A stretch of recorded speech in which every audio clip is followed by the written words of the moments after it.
வணக்கம் உறவுகளே, இன்றைக்கு என்னுடைய யூடியூப் காணொளியில் நீங்கள் காண இருக்கும் வீடியோ குட்டி ஸ்நாக்ஸ் ரெசிபி தான். இது தயிர் போண்டான்னு சொல்கிறது. இந்த தயிர் போண்டா நான் எப்படி செய்து நான் என்னென்ன பொருட்களை வச்சு செய்திருக்கிறேன்னு சொல்லி வீடியோக்களில் போய் முழு காணொலியையும் பார்த்தீங்களா உங்களுக்கு தெரியும். என்னுடைய காணொலியை ஃபஸ்ட் டைம் பார்க்குற நீங்கள் மறந்துடாமல் சப்ஸ்கிரைப் பண்ணிவிட்டு பக்கத்தில் இருக்கிற பெல் பட்டனையும் கிளிக் பண்ணிவிட்டு பாருங்கள். அப்போ தான் நான் போடுற வீடியோக்கள் எல்லாம் உங்களுக்கு உடனுக்குடனே நோட்டிஃபிகேஷனாக சேரும். இப்போ வாங்க இந்த தயிர் போண்டா நான் எப்படி செய்தனான்னு சொல்லி வீடியோக்குள்ளே போய் பார்க்கலாம். இன்றைய பார்த்தீங்கன்னா உங்களுக்கு ஒரு சூப்பரான குட்டி ஸ்நாக்ஸ் ரெசிபி தான் பார்க்க போகிறீங்க. இது பார்த்தீங்கன்னு சொன்னால் தயிர் போண்டா செய்ய போகிறேன். அதுக்கு நான் தயிர் எடுத்துருக்கிறேன். இந்த தயிரை நல்லா மிக்ஸ் பண்ணுங்க. நல்லா ஒரு பக்கமாகவே நல்லா மிக்ஸ் பண்ணிக்கொள்ளுங்க. இதுக்கு புளிச்ச தயிர் எடுக்கக்கூடாது. ஒரு புளிப்பில்லாத தயிர் தான் நீங்கள் இதுக்கு பாவிக்க வேணும்.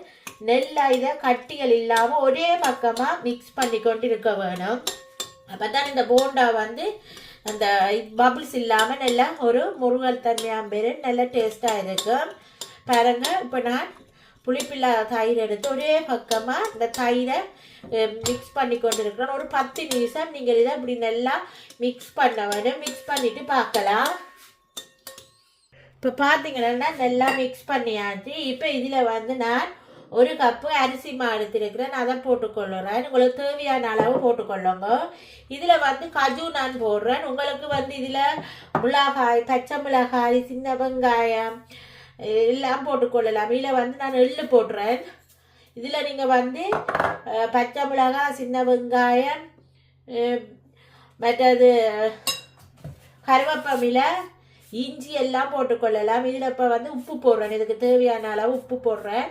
நான் இப்படித்தான் இந்த போண்டா செய்கிறேன். நான் உங்களுக்கு பிடிச்ச மாதிரி இந்த தயிர் போண்டாவை செய்து கொள்ளுங்க. இதில் நான் கொஞ்சமாக சின்ன சீரகத்தை எடுத்து கையில் போட்டு இப்படி கசக்கி போட்டு போடுங்க. சின்ன சீரகம் போட்டால் கொஞ்சம் நல்லா இருக்கும். அதுக்காக சின்ன சீரகம் போடுறேன். கசக்கி போட்டு போடுங்க. இப்போ அதையும் போட்டுட்டு இதில் பேக்கிங் சோடா போடுறேன். நான் பேக்கிங் பவுடர் இல்லை, பேக்கிங் சோடா ஒரு பிஞ்சளவு எடுத்து போட்டுக்கொள்ளுங்க. ஒரு பிஞ்சளவு நான் போட்டுக்கொள்ளுறேன். போட்டுட்டு இதை நல்லா மிக்ஸ் பண்ணுங்க. ஒரே பக்கமாகவே நீங்கள் மிக்ஸ் பண்ணி குழச்சி கொள்ளுங்க. இப்போ இதில் கொஞ்சமாக நான் தண்ணி விட்டு கொள்ளுறேன்.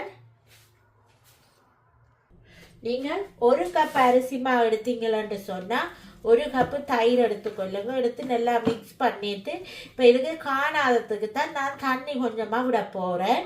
தண்ணி விட்டு கொஞ்சம் என்ன இலகல் பருவமாக குழச்செடுக்கணும். அதுக்காக கொஞ்சமாக தண்ணி விட்டுருக்கிறேன். இதை நல்லா மிக்ஸ் பண்ணி குழச்செடுத்துக்கொள்ளுங்க. உங்களுக்கு இதில் எள்ளு போட விருப்பம் இல்லை, எள்ளு கஜு போட விருப்பம் இல்லைன்னா நான் முதல் சொன்ன எல்லா பொருட்களுமே நீங்கள் போட்டு செய்யலாம். எனக்கு இப்படி செய்கிறது தான் விருப்பம். அதால் நான் இப்படி செய்து கொள்ளுறேன். நான் இப்படித்தான் தயிர் போண்டா செய்கிறேன். நான் நல்லா இருக்கும். எள்ளு கஜு எல்லாம் கடிபடைக்க நல்லா இருக்கும், நல்ல டேஸ்டாக இருக்கும். அதுக்காக நான் போட்டு செய்கிறேன். உங்களுக்கு வெங்காயம், பச்சை மிளகாய் எல்லாம் போட்டு செய்யணும்னா நீங்கள் அதை போட்டு செய்து கொள்ளலாம். இப்போ இது நல்லா மிக்ஸ் பண்ணியாச்சு. இது ஒரு 10 நிமிஷம் இப்படியே இருக்கட்டும். இந்த இப்படி இருக்க வேணும் போடைக்கலாம். இது ஒரு 10 நிமிஷம் அப்படியே இருக்கட்டும்.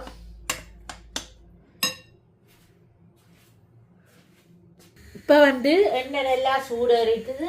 மாவு நல்லா 10 நிமிஷமாக ஊற வச்சு எடுத்தாச்சு. இப்போ நாங்கள் சின்ன சின்னதாக எங்களுக்கு தேவையான அளவு போண்டா மாதிரி நாங்கள் போட்டு எடுத்துக்கொள்ள வேண்டியதுதான். உண்மையிலே இது ஒரு ஹெல்த்தியான போண்டா ரெசிபி. நீங்களும் ஒரு முறை செஞ்சு பாருங்க. குட்டீஸுக்கு பிடிக்கும். உங்களோட குட்டீஸ் இந்த நட்ஸுகள் சாப்பிடாட்டி அவங்களுக்கு நீங்களும் எப்படி செய்து கொடுக்கணுமோ அதுக்கேற்ற மாதிரி நீங்கள் செய்து கொடுக்கலாம். இதில் நட்ஸை பவுடர் ஆக்கி போட்டு இந்த போண்டாவில் போட்டு செய்து கொடுக்கலாம். இந்த தயிர் போண்டா ஒரு முறை நீங்கள் செஞ்சு பாருங்கள். இப்போ எல்லாத்தையும் நாங்கள் சின்ன சின்னனா போட்டு எடுத்துக்கொள்ளுவோம்.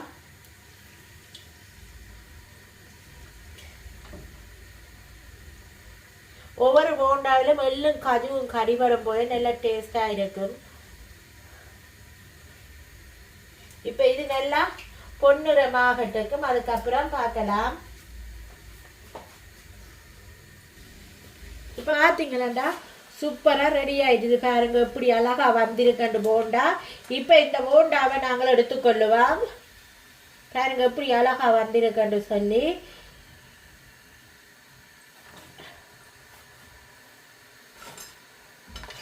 இப்போ இதே மாதிரியே எல்லா போண்டாக்களையும் நாங்கள் போட்டு சுட்டெடுத்து கொள்ளுவோம். உங்களுக்கு எவ்வளோ சைஸ், எந்த சைஸ் வேணுமோ அதே மாதிரியே நீங்கள் போட்டு எடுத்துக்கொள்ளுங்க. நான் ஒரு அளவு சின்ன சின்னதான் போடுறேன். இதே மாதிரியே எல்லா போண்டாக்களையும் நாங்கள் போட்டு சுட்டு எடுத்துட்டு பார்க்கலாம். பார்த்தீங்களா சூப்பரான ஈவினிங் ஸ்நாக்ஸ் ரெசிபி ரெடி ஆகிட்டு பாருங்க. தயிர் போண்டா உண்மையிலே பாருங்க, வெளியில் நல்ல மொறுமொறுப்பாகவும் உள்ளுக்கும் பாருங்க இவ்வளோ சாஃப்டாக இருக்குன்னு சொல்லி உண்மையிலேயே நல்ல டேஸ்டாகவும் சுவையாகவும் இருக்குது. நீங்களும் இதே மாதிரி செஞ்சு பார்த்துட்டு உங்களோட கமெண்ட்ஸை வந்து எனது கமெண்ட் பாக்ஸில் தெரிவியுங்க. இந்த வீடியோ உங்களுக்கு பிடிச்சிருந்தா மறந்துடாமல் சப்ஸ்கிரைப் பண்ணிவிட்டு பக்கத்தில் இருக்கிற பெல் பட்டனையும் கிளிக் பண்ணிவிட்டு பாருங்கள். இப்போ தான் நான் போடுற வீடியோக்கள் எல்லாம் உங்களுக்கு உடனே நோட்டிஃபிகேஷனாக வந்து சேரும். ஓகே ஃப்ரெண்ட்ஸ், இதே மாதிரி இன்னொரு வீடியோவில் உங்களை சந்திக்கும் வரை உங்களிடமிருந்து விடைபெறுவது உங்கள் நான். Bye friends.